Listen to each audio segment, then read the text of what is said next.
وإذ أخذ الله ميثاق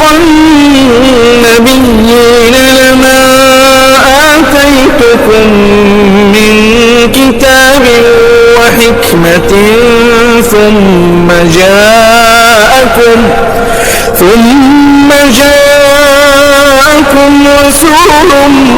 مصدق لما معكم لتؤمنن به ولتنصرنه قال أأقررتم وأخذتم على ذلكم إصري قالوا أقررنا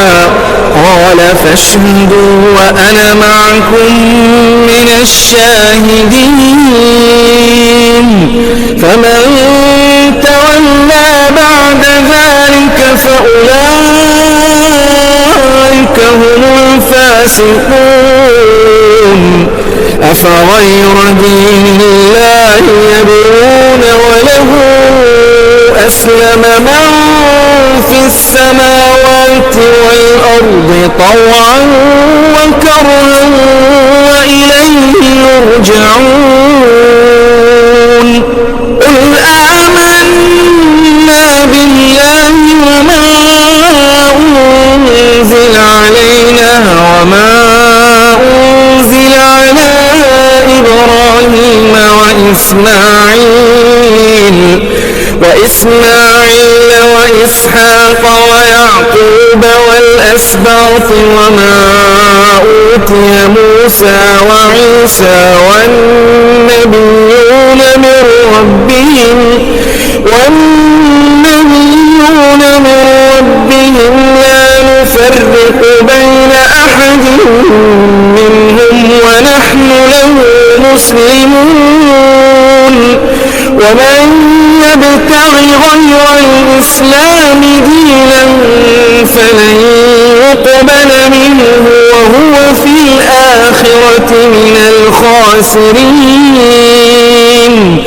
كيف يهدي الله قوما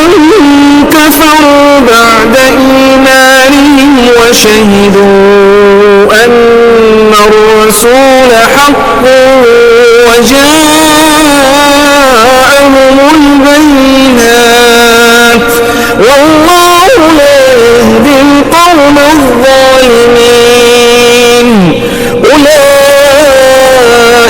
جزاؤهم أن عليهم لعنة الله والملائكة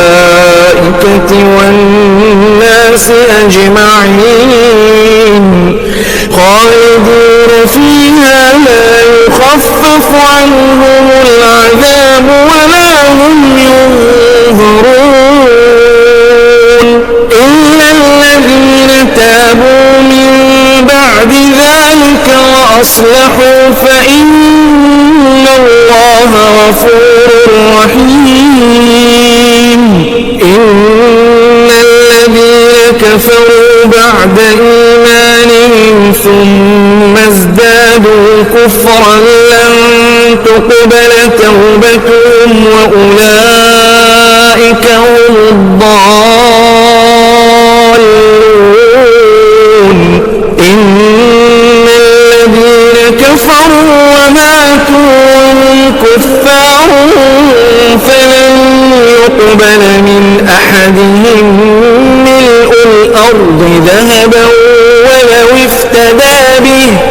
أولئك لهم عذاب أليم وما لهم من ناصرين